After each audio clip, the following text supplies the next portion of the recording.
This is Juan Cole with Informed Comment. The Telegraph reports in the wake of Israeli Prime Minister Benjamin Netanyahu's almost furtive visit to the White House last Tuesday that he pressed on Donald Trump the idea of a land blockade on Iran. The Telegraph is owned by Redbird IMI, an investment corporation backed by the United Arab Emirates. The UAE, in turn, is close to Israeli intelligence. The article even admits that the report may be a false flag intended to misdirect Iranian authorities from actual Israeli and U.S. plans. But let's assume that the report can be taken at face value. It is hilarious and raises once again the question of how long the Trump administration will allow itself to be gaslighted by Netanyahu and his spooks. It reminds me of the story about how at a conference on AIDS in Africa held recently in Rio de Janeiro, the State Department presented a map of Africa generated by OpenAI, where every one of the countries at issue was mislabeled. They managed to teleport Nigeria away from the Atlantic. Nigeria is as big as Texas, California, and West Virginia together. It isn't a small, out-of-the-way little country that non-experts might misremember. The idea of a land blockade on Iran is even more hilarious than a landlocked Nigeria. So let's consider Iran's neighbors. You have Afghanistan, for instance, which would not be high on anyone's list of countries eager to cooperate with Israel and the United States. So that's a non-starter. The Taliban reacted to the October 7, 2023 Hamas attack on Israel by underlining the legitimate right of the people in Gaza to defend their homes from foreign occupation. The Taliban also expressed profound grief over the Israeli assassination of Hamas leader Yahya Sinwar in 2024.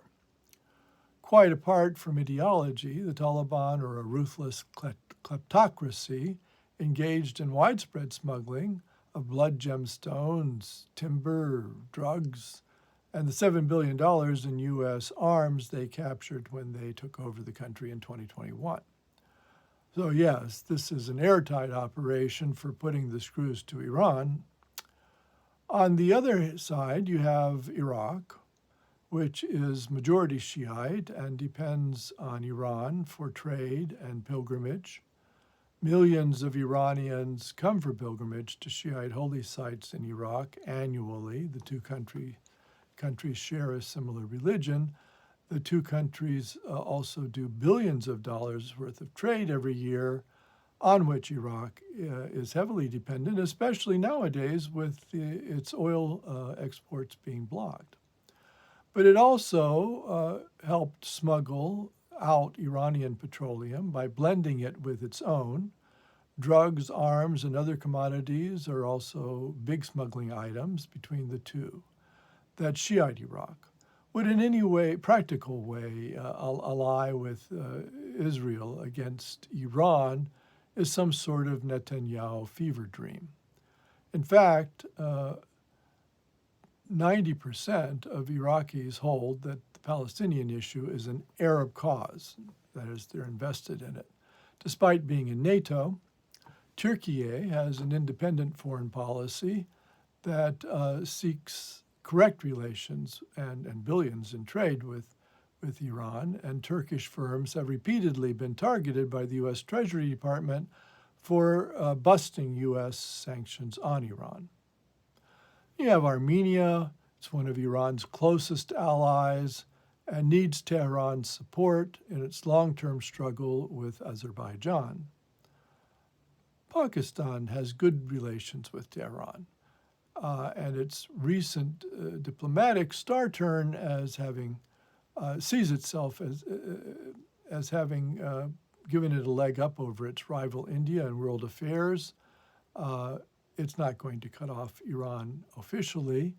Unofficially, the Iran-Pakistan border at Zahedan is one of the seediest smuggling routes in the entire world.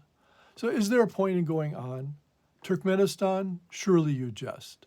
Even Azerbaijan, which is hostile to Iran, probably doesn't want the headache of openly joining with an Israeli blockade on its direct neighbor. Not only are none of Iran's neighbors going to sign on to this crazy idea, but neither are the two big powers in North and East Asia. China has a rail link with Tehran running through Turkmenistan, Uzbekistan, and Kazakhstan, and Beijing would rather mind any attempt to shut it down. That is not an ire that these countries would risk. Russia has a sea trade connection with Iran via the Caspian, which is not shutting down for Netanyahu and Trump. Finally, if any countries were insane enough to agree to such a proposal, they'd face Iran's wrath in the form of drone attacks. Ask Jordan and Kuwait, which attacks at the moment, and Israel and the US cannot offer all these countries Iron Dome defense shields. They have run low on interceptors themselves. If this notion is so risible, you have to ask, why is it being floated? It can hardly serve as a false flag since Iranian intelligence would not take it seriously. You have to wonder whether, since Netanyahu dragged Trump into this loser of a war, he is desperately trying to find ways of continuing to gaslight the president until the October elections in Israel. He needs the Israeli public to believe there is still a chance of victory and that Netanyahu is their best hope in that regard and has the best connection to Trump. If Trump decides Netanyahu is a loser and is dragging him down, he'll throw him under the bus faster than you can say golden toilet. So is this gaslighting exercise just for the dull and belligerent Trump? Is even he this stupid?